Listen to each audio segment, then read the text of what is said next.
그리스도 신앙에 바로 서라. 골로새 교회는 헛된 철학을 신봉하는 거짓 교사들이 있고 또 그것을 따라가는 사람들이 있었습니다. 그들은 세상의 모든 정사와 권세의 주인이 되시는 예수 그리스도를 믿음으로만 구원받는다고 하는 이 교리에 부족하기 때문에 천사도 숭배해야 되고 유대교의 여러 관습도 따라야 되고 철저히 금욕행위도 해야 될 뿐더러 율법적인 규정들도 지켜야 된다라고 주장을 했습니다. 그래서 사도 바울은 예수 그리스도로 구원 얻는 도리에 이런 구원의 교리에 배치되는 여러 사상들을 전파하고 있는 것에 대해서 기독교 진리는 그 사람들이 주장하는 어떤 철학적인 그런 것들보다 우월하다는 것을 본문을 통해서 변증을 하고 있습니다. 그래서 골로새 교회 성도들이 복음신앙, 예수 그리스도로 믿고 구원 얻는 신앙에 굳게 서서 세상의 헛된 교훈, 풍습, 초등학문에 미혹받지 말고 참된 진리를 쫓아 믿음에 굳게 서라는 것을 여기 2장에서 권면하고 있습니다. 1절에서 5절까지는 사도 바울이 골로새 교회를 위해서는 기도한 내용이 있습니다. 1장에서도 이미 골로새 교회를 생각하면서 사도 바울이 기도했었는데 여기 2장에서도 역시 1절로 5절에는 골로새 교회를 위해서 사도 바울이 또 라오디아 교회를 위해서 기도해 준 내용이 나옵니다. 1절에 보면 내가 너희와 라오디아 교회에 있는 자들 물론 내 육신의 얼굴을 보지 못한 자들을 위하여 얼마나 힘쓰는지를 너희가 알기를 원하노니 그랬습니다. 그런데 바울은 이 골로새 교회를 가보지 않았습니다. 왜냐하면 자기가 세운 교회가 아니거든요. 바울이 한 번도 가보지도 않았던 골로새 교회 또 라오디게아 교인들을 위해서 기도해 준 것은 여기 2절에 있는 것처럼 그들로 마음의 위안을 받게 하기 위해서 이 편지를 쓰고 또 위해서 기도해 주었다 그랬습니다. 당시 골로새 교회를 비롯한 여러 교회들은 교리적으로 확실한 어떤 믿음에 서 있는 성도들이 많이 없었기 때문에 어떤 사람이 와서 이런 얘기를 하고 또 사람이 와서 저런 얘기를 하면 이것이 옳은가 저것이 옳은가 판단을 잘 못했습니다. 그래서 이 골로새서를 쓰게 된 이유도 골로새 교회에 여러 가지 이단적인 교리가 주장하는 자들이 있었는데 그것이 어느 것이 옳다라고 밝히 말할 수 있는 사람이 없었기 때문에 바울이 편지를 써서 기독교 본질은 이런 것이고 예수 그리스도만 믿으면 구원 얻는데 그 거짓 교사들이 주장하는 것은 아무 유익이 없다라는 것을 밝히고 있습니다. 그래서 바른 신앙생활을 하려고 하니까 거의 교사들이 와서 이렇게 믿어야 된다 저렇게 믿어야 된다 하니까 얼마나 어렵겠어요. 좀 예수를 제대로 믿어보려고 하니까 이게 맞는지 저게 맞는지도 모르겠고 교회만 가면은 분란이 있고 하니까 마음이 뒤숭숭하고 어려우니까 이 편지를 통해서 사도 바울이 특별히 유혹과 환란이 많은 그 성도들을 위로할 목적으로 이 편지를 썼다 그랬습니다. 우리 믿는 사람들의 위로는 예수 안에 있습니다. 물론 사람의 말도 어느 만큼은 위로를 줄 수 있지만 그건 잠시 잠깐이고 우리가 주님으로부터 받는 평안, 내가 너에게 평안을 주느니 하는 그 평안은 이 세상에서 얻을 수 없는 하늘에서 내려오는 거예요. 그래서 그 평안을 받으면 어떤 일이 생기는가? 마음의 염려, 근심, 걱정이 다 없어져 버립니다. 시편 119편 50절에 보면 이 말씀은 나의 고난 중의 위로라. 주의 말씀이 나를 살리셨기 때문이다. 그랬습니다. 하나님의 말씀은 우리 믿는 사람들이 곤란 중에 위로가 되고 소망을 주고 그래서 구원의 길이 됩니다.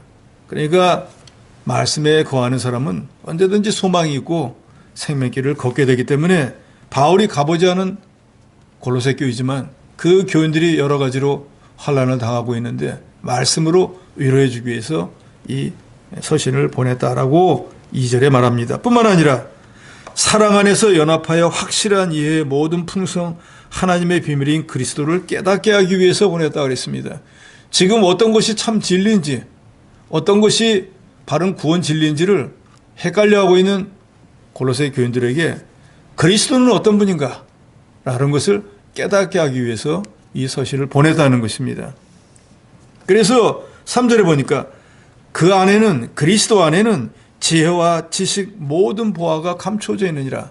이 사도 바울은 다른 성경에서 그래서 그리스도 예수를 아는 지식이 가장 고상하다 그랬어요. 왜 가장 고상한가? 여기 3절에 있는 것처럼 예수 안에는 모든 지혜, 지식, 신령한 모든 보화가 다 있기 때문에. 그러니까 예수 한 분만 알면은, 예수 안에서 예수를 알면은 알아나갈수록 점점 영적 보화를 쌓아나가는 것과 같은 거예요. 그러니까 신앙생활을 시계추처럼 왔다 갔다 그저 밥이나 먹고 교제나 하고 하면 아무 보화가 없어요. 육신의 밥만 먹다 가는 거예요. 즐기다 가는 거예요. 서로 성도들끼리 잘 있었으면 하다 가는 거예요. 정말로 우리의 참된 보화는 하늘에 있는 것인데 그건 침노하는 자가 받을 수 있습니다. 그리스도 안에서 예수 안에서 예수를 알아나가면 알아나갈수록 이 많은 보화를 얻게 되는 거예요. 그래서 사도 바울은 육신으로 자랑하던 여러 가지 보물과 같은 자기 자랑거리들을 버렸다 그랬잖아요. 왜? 그걸 버리는 것만큼 신령한 은혜를 채울 수 있기 때문에. 우리도 그러잖아요. 배가 고파야지 음식이 뭐래도 먹지. 목에 꽉 찼는데 아무리 좋은 걸 준다고 어떻게 먹겠어요? 우리 육신의 것을 버려야지 신령한 것을 받을 수 있는 거예요. 육신의 것도 신령한 것도 동시 두 가지는 안 됩니다. 너희가 하나님과 재물을 겸하여 섬길 수 없느니라. 재물을 밝히면 하나님과 멀어질 수밖에 없고 하나님을 가까이 하는 사람은 재물과 멀어질 수밖에 없습니다. 그리스도 안에는 모든 신령한 지혜, 지식, 보화가 다 있습니다. 우리가 구원받은 것도 그리스도를 알기 때문에 구원받는, 그리스도 이 복음을 몰랐다고 하면 아무리 세상에서 똑똑하고 지혜롭고 높은 지위에 있다고 할지라도 구원과는 상관이 없습니다.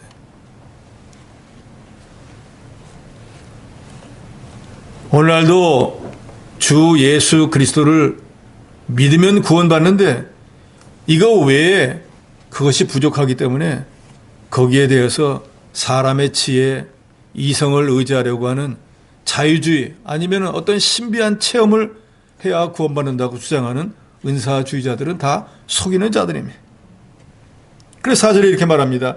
내가 이것을 말하면 즉 예수님이 모든 지혜와 지식의 모든 보화의 본체라고 하는 것을 말하는 이유는 아무도 교묘한 말로 너희를 속이지 못하게 하렴이라 그래.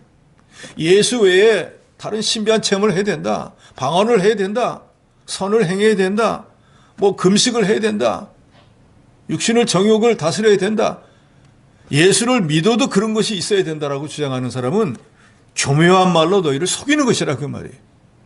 예수 안에 구원과 영생과 무슨 신령한 모든 것이 다 들어있는데 예수만 믿으면 되는데 그거 외에 다른 것을 있어야 된다고 하는 사람은 교묘한 말로 속이는 것이라 그 말이에요. 그러니까 우리가 예수 안에 지혜와 지식 모든 보화가 감춰있다는 사실을 저 여러분 확실히 믿어야 된다 그 말이에요. 이걸 모르니까 이거 부족한 것 같아. 누가 와서 그거 갖고 안 되지. 할례도 받아야지. 금식도 해야지. 율법도 지켜야지. 이런저런 말을 하니까 그런 것 같기도 하고 아닌 것 같기도 하고 확실한 믿음에 서 있으면 못하면 항상 미혹에 빠질 수밖에 없다는 걸 말하는 거예요. 그래서 바울은 뭘 말합니까? 3절에 예수 한 분이면 다 된다 그 말이에요. 예수로만 구원받는다 그 말이에요. 그런데 이 골로새 교회에 들어온 이단들은 그거 가지고는 부족하다.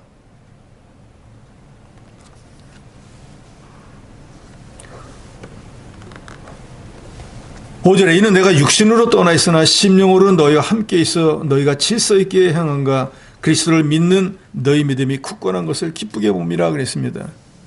규모라고 하는 말은 우리가 생각할 때 이런 어떤 건물의 어떤 크기나 이런 걸 말하는 게 아니라 질서나 규율이라는 뜻이에요. 그러니까 하나님 말씀대로 순종해서 질서를 잘 지키는 것을 말하는데 골로새 교인들이 하나님 말씀에 순종해서 나름대로 신앙훈련이 잘 되어 있는 것, 그것을 사도 바울이 기쁘게 생각을 하고 그런 신앙을 끝까지 지켜나가라 라는 뜻으로 말하고 있습니다.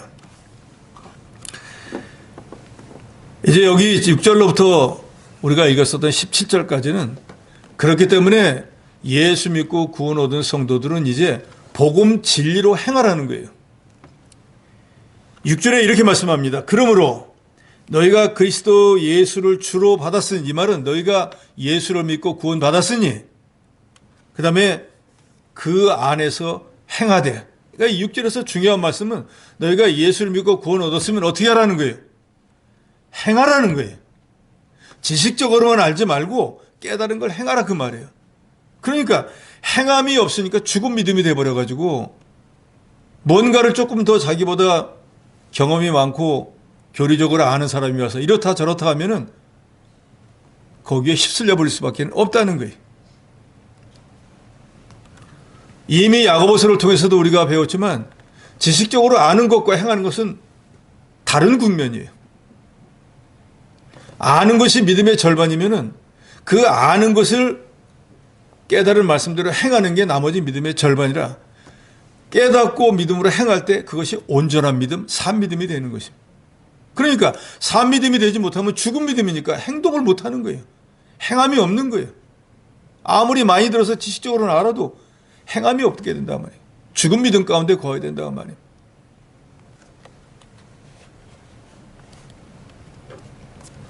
예수를 구주로 믿고 구원 얻은 성도는 그렇기 때문에 이제는 초보적인 신앙에 머물지 말고 말씀의 뿌리를 깊이 내리고 믿음의 확신을 가지고 행하는 자가 되어야 됩니다.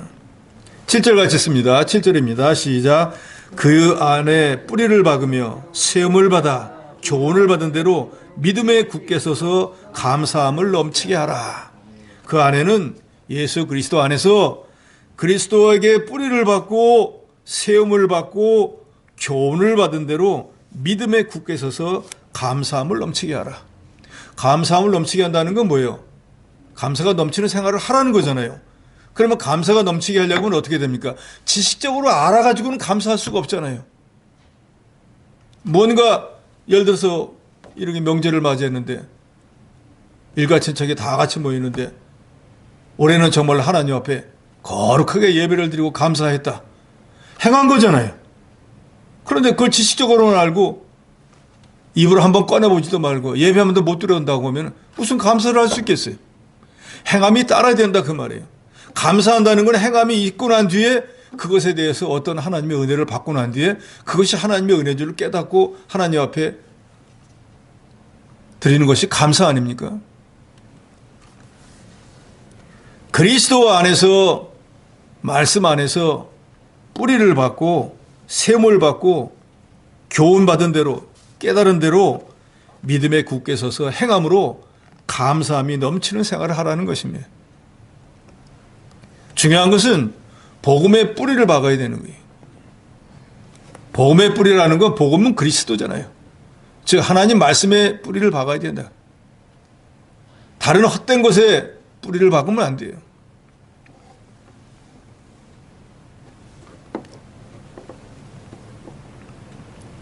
예수님도 씨 뿌리는 자의 비유에서 하나님의 말씀을 듣고 뿌리를 내리고 굳게 서야 할 것을 교훈하셨습니다. 우리도 이제 우리가 깨달은 진리, 그 깨달은 진리를 지식적으로만 알 것이 아니고 정말 그 깨달은 진리를 기초로 해서 순종하는 생활을 하고 옳은 것과 그른 것을 분별해서 그릇된 것은 받아들이지 말아야 됩니다.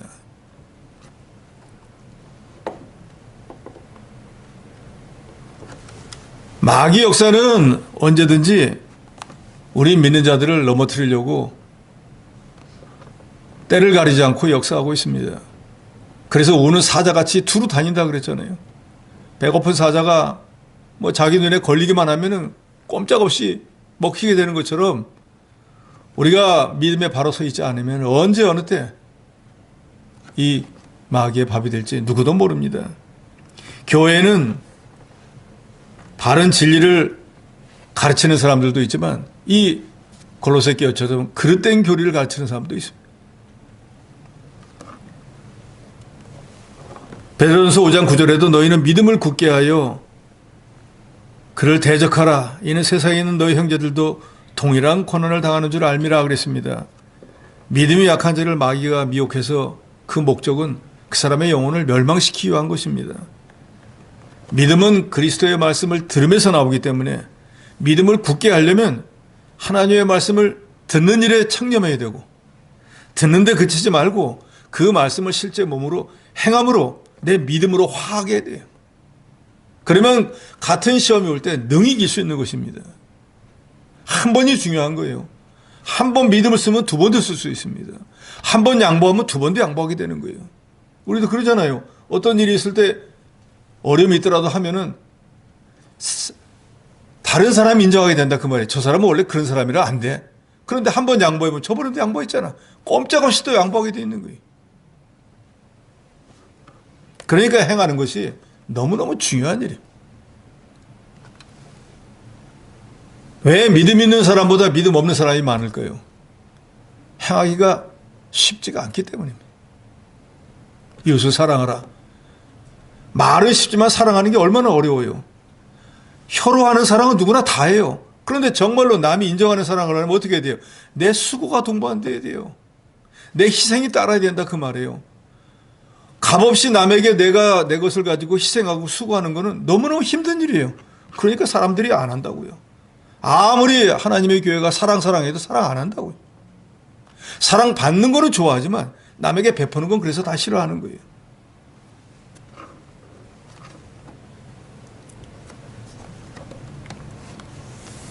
팔 절에 누가 철학과 헛된 속임수로 너희를 사로잡을까 주의하라 그래서 헛된 철학, 헛된 속임수로 미혹하는 거 그런 사람들을 주의하라는 것입니다. 이것은 사람의 전통, 세상의 초등학문을 따라가는 것이고 그리스도를 따라가는 것이 아니기 때문이에요. 그러니까 철학이나 헛된 속임수를 주의해야 되는 이유는 그거는 사람의 전통이나 세상의 아주 하찮은 초등학문을 따라가는 거기 때문에 우리와 같이 이런 신령한 하나님의 사람이 되어서 신령한 양식을 먹고 천국을 향해서 가는 사람들은 그런 세상의 육신의 것 이런 것을 탐하지 말라는 것입니다. 고린도 교회의 거짓 교사들은 더 높은 지식, 더 깊은 신비를 제공한다고 미혹했지만 그것은 참된 지식이신 그리스도를 가리는 것이었습니다. 고린도 교회의 거짓 가르침은 여러 가지가 있었는데 율법적인 규례, 어떤 음식은 먹어도 되고 어떤 음식은 못 먹고 어떤 절기를 지켜야 되고 할례를 받아야 되고 이런 것들은 사람들에게 인간적으로 어떤 그런 체계적으로 신학한 것들입니다. 그래서 하나님의 말씀인 것처럼 보이지만 실은 인간의 종교 활동을 위한 구성물이 해도 되고 안 해도 되는 것들이에요. 그런데 이런 미혹에 빠지게 되면은 진리에서 멀어지게 되고 신앙 인격과 자기 자신을 빼앗기고 사람의 유전인 인간의 교훈을 따라 그릇된 길로 가게 됩니다. 어떤 가르침이 되었든 이 그리스도의 가르침이 기본이 되어야 됩니다. 하나님의 말씀이 기본이 되어야 된다 그 말이에요. 그런데 이 이단설을 주장하는 사람들은 자기가 연구하고 자기가 깨달은 게 하나님 말씀보다 더 앞선다고 주장해요. 몰몬교회 같은 교회는 몰몬경이라고 하는 자기 교주가 자기가 받았다고 하는 그걸 책으로 써놓은 것을 성경보다 더 앞세우는 거예요. 그러니까 이단이 돼버린다 그 말입니다.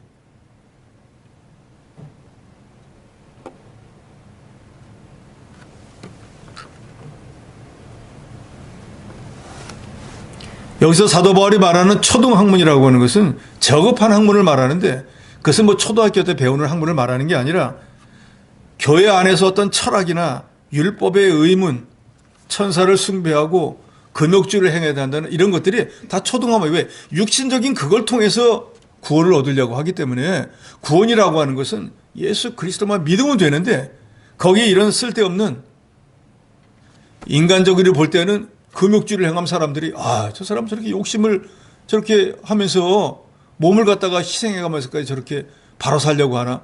거룩하게 보인다 그 말이에요. 그런데 사람의 철학이 참 하나님과 구원의 진리로 인도하지 못하면 그거는 헛된 속임수입니다. 철학을 아무리 많이 공부해도 구원에 이르지 못해요. 철학은 뭐예요? 사람이 무언가를 논하는 거예요. 사람이 어떻게 어디서 왔는가? 사람은 뭔가? 백날 연구하면 뭐 하겠어요? 우리 예수 믿는 사람들은 이미 다 알고 있어요. 어디서 어떻게 왔다 어디로 가는지도 다 알고 있어요. 철학자가 100년 1000년을 연구해도 내세에 어떤 일이 일어나는지 모릅니다. 이 세상의 철학, 여러 가지 사상, 종교들이 많지만 그것들은 다 헛된 속임수로 우리를 노력하는 것과 같습니다. 9절에 보니까 그 안에는 예수 그리스도 안에는 신성의 모든 충만이 육체로 거하시고 너희도 그 안에서 충만해졌으니 그는 모든 통치자의 권세의 머리다 그랬습니다. 그리스도 안에는 하나님의 모든 충만이 육체까지 나타나 있습니다. 즉 예수 그리스도의 몸, 도성이신하신 예수님의 몸은 하나님의 본질과 본성이 충만하게 나타나 있고 우리 성도들도 그 그리스도 안에서 같은 충만을 받습니다. 그리스도는 모든 천사, 모든 피조물의 머리가 되십니다. 그러니까 예수님은 이 세상 모든 정사, 권세의 머리가 되시고 모든 천사와 세상 만국은 물론 모든 권세, 모든 정치도 주장하신다는 것을 말하고 있습니다. 그러니까 이 온 세상의 머리가 예수 그리스도 하나님이다 그 말입니다. 11절로 13절에는 우리 성도는 영적으로 할례받은 자라는 것을 설명하고 있습니다. 11절에 또 그 안에서 너희가 손으로 하지 아니한 할례를 받았으니 이것은 세례 요한이 준 것처럼 손으로 주는 세례를 받은 것이 아니고 예수를 구주로 믿는 사람들은 손으로 할례받기 이전에 성령 세례를 받았다 그 말입니다. 즉 이것은 다른 말로 또 불세례라고도 하잖아요. 곧 육의 몸을 벗는 것이요 그리스도의 할례니라. 12절 너희가 세례로 그리스도와 함께 장사되고 또 죽은 자들 가운데서 그를 일으키신 하나님의 역사를 믿음으로 말미암아 그 안에서 함께 일으키심을 받았느니라. 구약의 할례라고 하는 것은 육신의 정욕을 제거하고 하나님의 언약에 참여하고 하나님의 백성이 된 표를 상징합니다. 그래서 남자들 경우에 난지 8일이 되면은 오늘날의 포경수술처럼 고추의 끝을 자르는데 그것을 할례라고 하는데 그 자르는 의미가 하나님의 백성이 되었다라는 거예요. 그래서 이스라엘 백성들은 이방 사람들을 볼 때마다 우리는 아브라함의 자손, 우리는 할례 받은 사람, 우리는 하나님의 택한 민족, 이거에 대한 엄청난 자부심을 가지고 있었어요. 그런데 할례 받았다는 것은 할례 받지 않은 이방인과 딱 구분이 되는 거예요. 우리는 할례 받았기 때문에 하나님 자녀야. 우리는 약속이 있는 사람들이야. 우리는 아브라함의 자손이야. 그러니까 같은 민족이 유대인이라도 할례를 받지 않으면 이방인 취급을 하는 거예요. 그러니까 이 이스라엘 백성들에게서 할례는 엄청나게 중요한 의미를 갖습니다. 문제는 육신적으로 할례를 받은 것이 중요한 아니고 심령이 할례를 받는 게 중요하다 그 말이에요.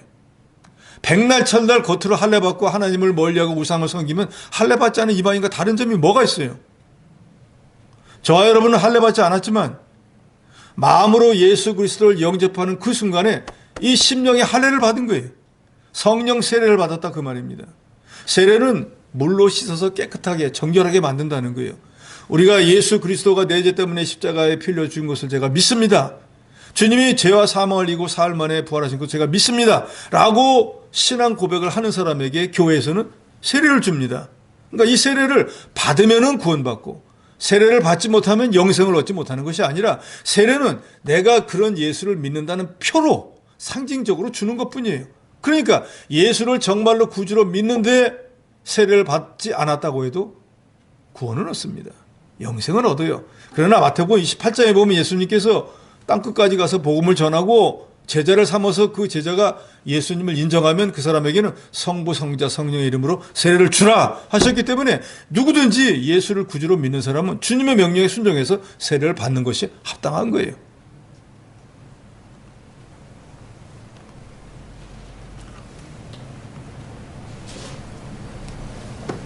그러니까 우리 예수를 구주로 믿는 모든 성도들은 실제로 우리가 어느 만큼 신앙생활을 하고 신앙 고백을 하고 물세례를 받기도 하지만 그건 상징적이고 정말로 우리를 구원하는 것은 신령한 할례, 불세례를 성령 세례를 이미 받았습니다. 그것을 언제 받는가? 예수가 구주로 믿어지는 때. 그래서 예수가 구주로 믿어지는 사람은 이미 성령을 받은 것이고요. 그게 바로 성령 받은 증거예요. 내가 성령을 받았나 안 받았나 염려 근심 걱정할 것이 하나도 없는 것은 나는 예수를 구주로 믿습니다는 확실한 믿음이 있으면 받은 거예요. 그 성령을 받는 순간에 모든 믿는 자에게 주시는 신령한 은혜가 동시에 임하는 거예요. 그래서 요한복음에도 나오지만 성령 세례를 받는 그 순간에 어떤 일이 일어납니까? 죽었던 영혼이 다시 살아나는 중생이 일어납니다. 중생은 그동안에 하나님과의 관계가 죄로 인해서 단절이 돼 있었는데 예수를 구주로 믿습니다 고백하는 순간에 죄가 싹 없어져 버리는 거예요. 그런데 그 죄가 과거에 조상이 물려준 것로부터 시작해서 내가 지금까지 지은 죄, 앞으로 살면서 지을 죄까지도 용서해 주는 거예요. 그래서 이제는 하나님과의 막혔던 담이 싹 없어져 버렸기 때문에 우리가 하나님 앞에 주여 하고 직접 나아갈 수가 있게 됐어요. 구약시대 때에는 1년에 딱 한 번 대제사장만 지성소에 들어갈 수 있었는데 지금 이 자리가 지성소와 마찬가지예요. 주님을 만나는 자리니까. 지금은 모든 성도들이 다 제사장과 같이 많은 제사장에 대해서 하나님께 직접 나갈 수가 있어요. 목사는 하나님 말씀을 대언하는 것뿐이지 여러분을 위해서 옛날 대제사장처럼 여러분의 기도의 제목을 가지고 대신 제사들 그런 것이 아닙니다.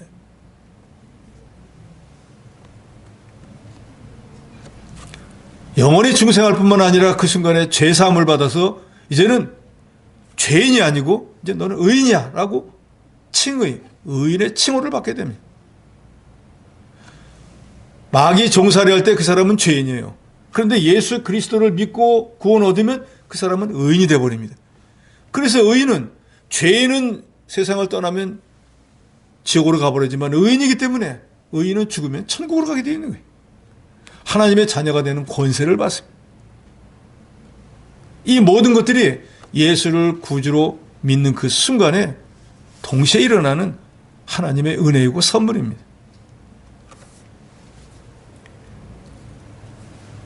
13절에 또 범죄와 육체의 무할례로 죽었던 너희를 하나님이 그와 함께 살리시고 우리의 모든 죄를 사하시고 그랬습니다.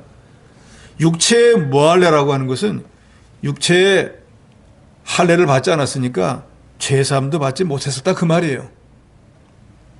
그런데 너희가 예수를 구주로 믿음으로 너희 힘으로 해결할 수 없었던 죄의 문제를 해결받게 되었다는 거예요.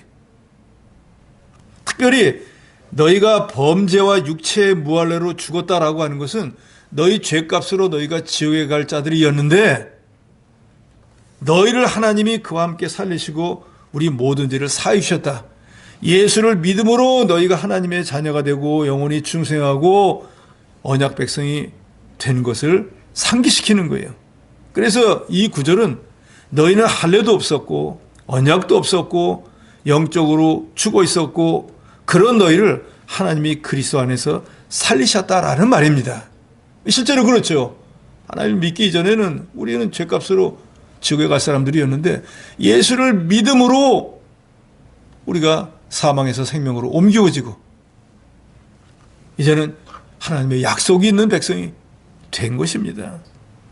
구원은 그렇기 때문에 어떤 종교적인 어떤 다른 조건이나 어떤 자격에 의해서 얻어지는 것이 아니고 예수 그리스도를 믿음으로 하나님의 은혜로 구원받는다는 것을 여기 강조하고 있는 거예요. 왜요? 거듭거듭 말씀드리지만 골로새 교회에 들어온 여러 그릇된 것을 가리키는 교사들이 예수 그리스도로는 부족하다. 금욕도 좀 해야지. 율법도 지켜야지. 할례도 받아야지. 천사도 숭배해야지. 하고 그릇된 교리를 전파하니까 사도 바울은 너희가 옛날에 어떤 사람이었어? 너희는 죄값으로 지옥에 갈 사람들이었잖아. 너희는 유대인들도 아니잖아. 하나님의 약속도 없었잖아. 외인이었잖아. 근데 지금 너희가 어떻게 됐어? 하나님의 백성이 됐잖아. 뭘로 됐어? 너희가 천사를 숭배해서 됐어? 너희가 금욕주를 시행해서 했어? 너희가 율법을 지켜서 된 거야? 무엇으로 너희가 하나님의 자녀가 되었느냐? 예수 그리스도를 믿음으로 됐잖아. 라고 상기시키는 거예요. 그러니까 이것 외에 다른 것은 필요하지 않다라는 것을 말하고 있습니다. 14절로 17절에는 과거 구약시대 때에는 율법을 통해서 만들어진 법조문들을 통해서 우리가 죄인이라는 것이 드러났습니다. 율법이 없을 때는 몰랐는데 율법이 딱 있고 나서 보니까 주일을 안식일을 안 지킨 것도 죄가 되지, 남의 것을 훔친 것도 죄가 되지, 예수님 말씀에 의하면 여자를 쳐다본 것도 죄가 되고, 뭐 이전에는 죄라고 여기지 않았던 게 율법을 딱 알고 보니까 모든 게 죄가 돼버렸어요. 그러니까 그 율법 조문에 의해 가지고 나는 이런 죄, 또 이런 죄. 그러니까 그 죄가 뭐예요? 결국 나한테는 사형 선고문이에요. 이 율법에 의해서 나는 이걸 했으니까 죄를 지었네. 그럼 나는 죽어야지. 그러니까 그 율법이 결국 나를 정죄해 가지고 그 조문이 나에게는 사형 선고문이 되었다 그 말이에요. 그래서 나는 거기서 절대로 못 벗어나는 거예요. 왜요? 내가 스스로 봐도 이런 죄를 지었으니까, 하나님이 말씀하신 죄를 지었으니까 그 조문에 의해서 나는 죽을 수밖에 없는 그런 형편이었다 그 말이에요. 그런데 신약시대에 예수님께서 오셔서 하나님이신데도 우리 인간의 몸을 입고 오셔서 우리 인간들이 그런 모든 율법을 다 지킬 수가 없기 때문에 613가지나 된 걸 어떻게 다 지키겠어요? 뭐 지키니까 하나님이신 그 율법을 주시는 하나님이 우리와 같은 몸을 입고 오셔서 당신이 십자가에서 대신 죽어주심으로 그 모든 율법을 이루었어요. 그러니까 예수가 다 이루셨으니까 내가 하지 않았더라도 다 그 율법을 이루신 예수를 믿으면은 마치 우리가 지킨 것처럼 하나님이 인정해 준다 그 말이에요. 그래서 우리가 예수의 피를 믿는 순간, 즉 예수를 믿는 순간 내가 613가지나 되는 율법을 다 지키지 못했어도 주님이 지켰기 때문에 나는 공짜로 지킨 걸로 인정받는다 그 말이에요. 나는 과거에 외인이고 마귀 종살이해서 조상이 물려준 죄, 내가 지은 죄로 지옥을 가야 되는데 주님께 들러붙었기 때문에 나는 천국에 가게 된다는 거예요. 이번 주에도 제가 구원에 대해서 우리 청년부들에게 설명하면서 이렇게 설명했습니다. 제가 자주 드리는 말씀이잖아요. 우리의 구원이라고 하는 것은 우리가 이 죄라고 하는 바닷가에 빠져가지고 좀 힘이 많은 사람은 100년도 허우적거리고 뭐 없는 사람은 뭐 몇 년 안 돼서 죽는 것처럼 이 죄의 바다에 빠져서 허우적 하는 거예요. 그러다가 자기 수명이 되면 빠져가지고 죽어서 멸망하는 거예요. 그 바다 밑이 지옥인 거예요. 그런데 우리 힘으로는 도저히 못 나와. 이제 죽으려고 꼴딱꼴딱 해가지고 여기까지 물이 다 차가지고 이제는 아무 힘도 없는데 갑자기 누군가 내 목을 바짝 끌어가지고 들어 올려주는 거예요. 내가 원하든 원하지 않든. 그래가지고 어느 배에다가 딱 실어놨는데 그 배 이름을 보니까 이렇게 써 있는 거예요. 예수 그리스도. 그래서 그 배에 딱 타고 있었더니 뭐 먹을 거 입을 걸 다 주는 거예요. 그래서 가만히 있었는데 이 배 어디 갑니까? 그러니까 종착역이 천국이야. 지금 죄악의 바다에 있어요. 빠지고 허우적거리는 사람은 거기다가 자기가 견딜 수 있는 만큼 있다가 죽어버리는데 나는 이 배에 딱 올라탔더니 내가 가고 싶은 생각도 없었는데 가만히 그 안에서 시키는 일만 하고 있었더니 예를 들어서 배 안에 탔는데 뭐 청소를 하라든지 뭐 뭘 하라든지 해서 그것만 했더니 천국에 딱 도달하는 거예요. 이게 바로 구원의 원리예요. 그런데 만약에 그 안에 있다가 너무 힘들어. 이 배 안에 여러 다른 사람들이 있어 그 마음에 안 들어가지고 여기 도저히 못 있겠다 해가지고 그 사람이 그 배에서 뛰어내리면 어떻게 될까요? 다시 멸망의 바다에 떨어져서 멸망해버리고 마는 거예요. 그러니까 우리는 그 안에서 어떤 일이 있어도 배에서 뛰어내려야 될까요? 내리지 말아야 될까요? 내리지 마는 게 아니라 내리면 그 안에서 죽어야 돼요. 그러니까 제가 여러분에게 늘 말씀드리지만 우리가 어떤 상황, 어떤 형편이 되어도 결코 주님을 떠나지 말아야 되고 하나님의 교회를 멀리하지 말아야 되는 이유가 바로 여기에 있는 거예요. 생사가 갈라지는 거라 그 말이에요. 근데 많은 사람들이 이해를 못하는 거예요. 교회 생활 중단한다고 뭔 일이 생기나? 하나님의 은혜와 복에서 떨어지는데 무슨 일이 생기지요? 그런데 바로 그 모든 율법의 의식적인 모든 것들을 주님이 그 몸으로 다 완성을 했기 때문에 이제는 그런 걸 지키지 않아도 된다는 거예요. 왜? 여기 율법주의자들이 와가지고 할례도 받아야 된다. 지금 신약시대에 주일 지킨다고 하는데 안식일을 지켜야 된다고. 안식교들은 전부 지금도 토요 안식일을 지켜야 된다고 주장하고 있잖아요.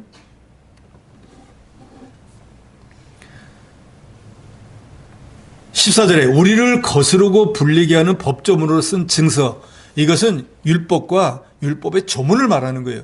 아까도 말씀드렸죠. 율법을 자기가 죄를 깨닫고 나니까 그 조문에 따라 가지고 자기는 사형 선고문을 받은 거와 같이 돼버렸단 말이에요. 그런데 그 모든 우리를 거스르고 불리하게 하는 그 법조문, 너는 사형 대상자야 라고 했던 그 법조문과 그 증서를 갖다가 지워버렸다는 거예요. 누가요?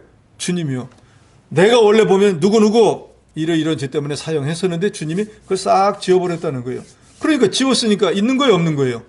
없는 거니까 나는 사형에서 면제를 받았다. 그게 바로 사망에서 생명으로 옮겨졌다. 그러니까 이제 어떤 일이 되어야 되는가? 16절에 그러므로 먹고 마시는 것, 절기나 초하루나 안식을 이루어 누구든지 너희를 비판하지 못하게 하라. 이런 것들, 먹고 마시는 거, 이것은 구약 성경 레위기에 보면은 뭐 족발이 갈라진 것은 먹고 그렇지 않은 것은 못 먹고 비늘이 있는 것은 뭐 먹고 없는 것은 못 먹고 하는 뭐 이런 여러 가지, 지금 안식기 같은데 돼지고기는 먹으면 안 되고 뭐는 먹어 소고기 먹어도 되고 이런 것들은 구약 시대의 의문이었던 거예요. 지금은 예수님이 그 모든 것을 다 도말해 버렸기 때문에 그런 먹고 마시는 거, 유월절을 지켜야 된다. 지금 시대는 유월절하고 상관이 없어요. 초하루나 안식일 이런 것들을 지켜야지 구원받을 수 있다는 거, 그런 것들에게 우리가 비판받지 말라는 거예요. 즉 그런 것에 구애받지 말라는 거예요. 지금은 구약 시대가 아니고 주님이 그 몸으로 모든 것을 완성하시고 그 모든 의문에 쓰여 있었던 이 계명들을 다 도말해 버리셨기 때문에 이제는 예수 그리스도를 믿기만 하면 어떤 음식을 먹어도 상관이 없어요.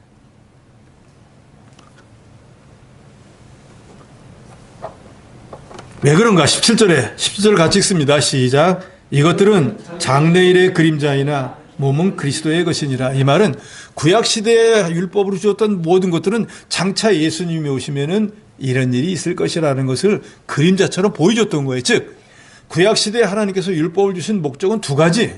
첫째는 죄를 깨달으라는 거예요. 아, 내가 죄인이 됐구나. 아니, 그럼 어떡하지? 죽게 되었는데. 그럼 정상적인 사람은 사는 방법이 없을까? 라고 생각하잖아요. 그럼 누구에 같이 살까? 아, 예수를 믿어야 구원받겠구나 하고 율법은 죄를 깨달아 예수 그리스도를 인도하는 모학선생과 같다. 가정교사 같다 그랬단 말이에요. 그러니까 율법을 지켜서 구원받는 것이 아니고 율법은 예수로 인도하는 거예요. 예수에게 오도록 하는 거예요. 그러니까 예수께 오도록 하는 수단이나 방법밖에 안 되는데 그게 나를 어떻게 구원하느냐 그 말이에요. 그것은 장차 예수님이 오시면은 이런 일을 하고 예수를 믿음으로 구원받는 그 일의 그림자와 같은데 우리는 실제로 예수님이 2000년 전에 오셨잖아요. 그러니까 우리는 오신 예수 그리스도를 믿고 구원받는 거예요. 많은 사람들이 이런 생각도 하지 않습니까? 우리가 예수를 믿고 구원받는데 그러면 과거 구약시대 때는 예수님이 오지도 않았는데 그 사람들은 어떻게 구원받았을까? 아브라함을 하나님이 불러가지고 아브라함아 하늘을 한번 쳐다봐라. 하늘 쳐다보면 별이 엄청나게 많은 거예요. 너 별 다 셀 수 있겠느냐? 못 세는데요. 장차 내 후손이 이 하늘의 별과 같이 바닷가의 모래처럼 많게 해주겠다 할 때 아브라함은 지금 자기 자녀가 무슨 있지도 않아요. 없는데 하나님이 그렇게 말씀하는데 예 하고 믿었습니다. 그랬더니 하나님이 그때 아브라함을 보고 뭐든 의인으로 인정해 주었다 그랬어요. 오실 예수 그리스도를 믿고 구원받았다는 거예요. 그러니까 구약 시대의 모든 사람들도 오실 예수 그리스도를 믿고 구원받았고 우리는요 이미 오신 예수 그리스도를 믿고 구원받는 거. 오실 예수를 믿는 거나 오신 예수를 믿는 거나 예수를 믿는 건 똑같은 거예요. 그러니까 구원이라고 하는 것은 예수를 믿음으로 구원받는 것이지 여기 이단적인 교리를 퍼뜨리고 있는 거짓 교사들처럼 절기를 지킨다든지 음식을 구분한다든지 천사를 숭배한다든지 아니면 뭐 금욕주의를 시행한다든지 이런 것들을 통해서 아니면 예수를 믿어도 그런 것들을 해야만 구원받는다고 하는 건 다 이단적인 교리라는 것을 바울이 골로새서를 통해서 분명히 말씀하고 있는 것입니다. 그러니까 이 시대에는 실체가 되는 예수 그리스도를 우리는 믿고 있기 때문에 안식주의자들이 말하는 것처럼 금요 안식 토요일을 지켜야 된다. 돼지고기 먹으면 안 된다. 이런 것은 실체가 되신 예수 그리스도를 인정하지 않는 거예요. 그래서 정통교회가 안식교회를 이단이라고 하는 거예요. 이미 예수님이 율법을 그 몸으로 폐기시켰기 때문에 이제는 먹고 마시는 거, 절기, 초하루, 안식일은 우리 예수를 믿고 구원 얻은 그리스도에게는 아무 의미가 없는 거예요. 그런 것들은 초등학문인 거예요. 구약시대 때나 믿었던. 따라서 오늘 시대를 살아가는 그리스도인들은 이러한 것들, 왜 금요 안식일을 안 지켜? 왜 율법을 안 지켜? 왜 이런 음식을 먹어? 라고 하는 그런 것들을 했다 안 했다에 판단받거나 비난받을 이유가 없다는 거예요. 그러면은 지금은 우리나라도 법적으로 금적이 됐지만 먹먹이 고기를 먹냐 안 먹느냐 하는 문제 있잖아요. 그런 것도 어떻게 생각해야 돼요? 먹을 것이 많이 있는데 굳이 꼭 먹먹이를 먹어야 되겠어요. 근데 그것도 피와 같이 먹지 말라고 했으니까 그런 것을 조심하라는 거지. 굳이 먹을 음식이 많은데 그걸 먹으려고 해서는 그것도 문제인 거예요. 오늘 시대는 금지를 해버렸으니까 전혀 상관없겠지만, 바울은 그리스도 외에 율법적 규례나 영적 존재들을 초과해서 구속의 완전을 추구하려고 하는 골로새 교회의 그 거짓 교사들의 가르침이 잘못된 것이라는 것을 이 본문을 통해서 말합니다. 그러면서 18절에 아무도 꾸며낸 겸손 천사 숭배를 이유로 너희를 정죄하지 못하게 하라. 그 본 곳에 의지하여 그 육신의 생각을 따라 헛되이 과장하고 그랬습니다. 그러니까 골로새 교회의 문제가 되는 것은 뭔가 하면은 천사 숭배라는 것이 있었어요. 왜 천사를 숭배하게 되냐면 사람은 이 땅에 살면서 너무나 약한 존재잖아요. 근데 우리가 아는 지식으로 천사는 하늘에서 땅으로 왔다 갔다 하잖아요. 그러니까 땅과 하늘을 왔다 갔다 할 수 있는 존재는 천사이니까 우리는 하늘로 못 가니까 이 천사를 숭배해야지 천사가 우리 기도를 대신 하나님 앞에 전달해 줄 수 있다 이 말이에요. 그래서 같은 유대계의 종파 중에 에세네파라고 하는 율법을 엄격히 지키는 종파가 특별히 이걸 주장했다 그래요. 근데 이게 무슨 문제고 있는가? 우리에게는 유일하신 중보자가 한 분이 있는데 그분은 누구이죠? 예수 그리스도예요. 근데 천사가 우리 기도를 전해준다 그러면 예수님도 중보자가 되고 천사도 중보자가 되잖아요. 그러니까 이거는 이단이 된다 그 말이에요. 천사는 히브리서에 보면은 우리 믿는 성도들에게 나중에 천국에 가면 수정도는 종이, 또 지금 시대에도 하나님이 심부름꾼밖에 안 되는 거예요. 근데 그게 어떻게 우리의 중보자가 되겠느냐 그 말이에요. 또 18절 중반절에 보면 본 곳에 의지하여 육신의 생각을 따라 헛되이 과장하는 거, 이거는 신비주의라고 우리가 그러잖아요. 예수를 믿어도 기도원 같은 데 가가지고 열심으로 기도해가지고 환상을 봐야 된다, 기름을 들어야 된다 하는 신비주의. 그런데 예수님이 믿음 없는 도마에게 뭐라고 하죠? 너는 나를 본 거로 믿느냐? 보지 않고 믿는 자들이 복되도다. 사람의 눈이라고 하는 것은 정확한 것처럼 보이지만 나이가 들면 잘 못 봐요. 예? 착시현상이라는 게 있잖아요. 있지도 않은 게 막 보여요. 예를 들어가지고 사막길을 걸어가다 너무 목마르고 막 하면은 신기루라는 게 보여요. 있지도 않은데 그 어떤 이 현상에 의해 가지고, 자연 현상에 의해 갖고 있는 것처럼 보여가지고 그거 따라가다 죽는 사람들이 많잖아요. 이 눈이 정확하다며 왜 그런 일이 생겨? 그러니까 사실은 그렇게 정확한 게 아니에요. 귀도 마찬가지. 엄청나게 정확할 것 같지만 그렇지가 않다 그 말. 더더욱이 방언을 받지 않으면 구원받지 못했다라고 하던 어떤 그런 교회들도 있는데, 성경은 분명히 말씀합니다. 누구나 다 교사겠느냐? 누구나 다 선지하겠느냐? 누구나 다 은사를 받겠느냐? 아니에요. 은사는 성령께서 필요한 사람에게 골고루 선물로 나눠준다 그랬어요. 그러니까 방언도 은사이기 때문에 누구나 다 받는 게 아니에요. 다 받을 수도 없어요. 그게 또 받았다고 해가지고 구원의 증거도 아니에요. 본 것을 의지하려고 하면 마귀에게 속게 됩니다. 우리가 발람의 기도라고 하잖아요. 무언가를 간절히 원하는데 하나님 앞에서 기도하는데 하나님이 안 들어주면 그걸 가지고 계속 기도하면 나중에는 귀에 들린다니까요. 하나님이 마치 허락해 주는 것처럼. 자기 욕심이 너무 많이 차면은 그게 자기 귀에 마귀를 통해서 들려버린다니까요. 그게 발람의 기도잖아요.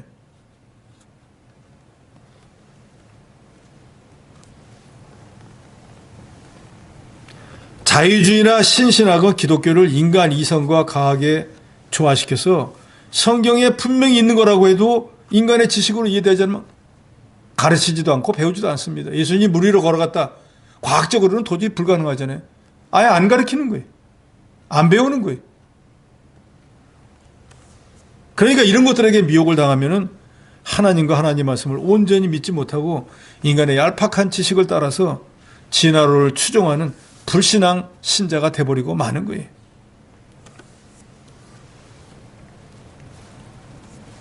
이런 모든 것들은 어디에서 원인이 있는가? 그것이 바로 19절에 있고 오늘 본문을 통해서도 우리가 제목이 뭡니까? 그리스도 신앙의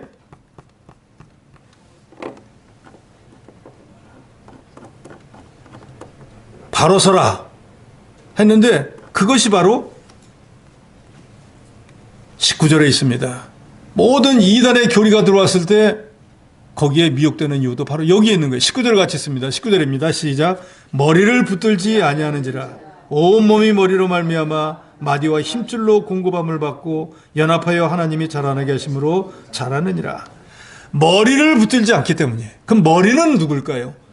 하나님의 교회의 머리는 딱 한 분, 예수 그리스도. 그러니까 너희가 예수 그리스도 진리를 붙잡지 않고 다른 걸 자꾸 붙잡으려고 하니까 이단에 빠지게 된다는 거예요. 예수 그리스도로만 구원 얻는 도리에 확실하게 있으면은 할례를 받아야 된다, 이런 저런 음식을 먹어야 된다, 이런 절기를 지켜야 된다, 뭐 금욕을 해야 된다 하는 거예요. 예수만 믿으면 되는데 그런 그릇된 거 받아들이지 않는다는 거예요. 즉 예수를 머리로 모시고 있지 않으니까 이 머리가 와서 이 얘기를 하면 그 머리가 맞는 것 같고 저 머리가 와서 저 얘기를 하면 저 말이 맞는 것처럼 되는. 우리는 오직 예수 그리스도, 우리 교회의 머리가 되신 주님만 붙잡고 그분의 인도와 주장만 따라가면 되는 거예요. 그 뒤에 말은 뭐예요? 예수님이 머리와 같으시기 때문에 우리가 예수님 안에서 예수님 우리가 말씀하시는 것을 잘 순종해 나가면은 머리를 통해서 모든 것들이 공급되어서 몸이 자라는 것처럼 우리가 신령한 자로 점점 만들어질 수 있다는 거예요. 그러니까 예수 안에 이미 얘기했죠. 3절에 지혜, 지식, 모든 보화가 다 있기 때문에 예수 외에 다른 것이 필요하지 않다는 거예요. 그래서 21절에 보면 예수 외에 다른 것들은 붙잡지도 말고 맛보지도 말고 만지지도 말라. 즉 예수 그리스도로 구원 얻는 도리 외에 다른 것은 쳐다보지도 말고 듣지도 말고 믿지도 말라 그 말입니다. 만약에 그렇다고 하면 그것은 사람의 명령과 가르침을 따르는 것이고 그 23절 제일 마지막에 있지만 조금도 유익이 없느니라. 우리 신앙에 하나도 유익이 없다 그 말입니다. 결론은 뭡니까? 우리가 복음 진리의 뿌리를 내리고 우리 교회의 머리가 되신 예수님의 가르침과 예수님이 말씀하신 것을 순종하는 자가 되어야 돼. 그러면은 구원을 얻어나가고 구원을 완성해 나가는데 조금도 부족함이 없습니다. 그래서 교인들은 이 진리의 뿌리를 내리지 못하기 때문에 이 교회의 머리가 되시는 예수 그리스도를 머리로 온전히 섬기지 못하기 때문에 다른 머리가 와가지고 이런저런 이단 사상을 할 때 그게 그런가 하는 바람에 교회에 혼란과 분란이 일어났습니다. 이 시대에도 얼마나 이단들이 많습니까? 우리도 예수 그리스도로 구원 얻는 이 도리를 분명히 깨닫고 그 외에 다른 모든 것들은 우리에게 아무 유익이 없는 줄 알고 그래서 주님 안에서 주의 말씀을 온전히 순종함으로 우리의 믿음이 성장하고 신앙이 진보하는 저 여러분이 되어야 되겠습니다.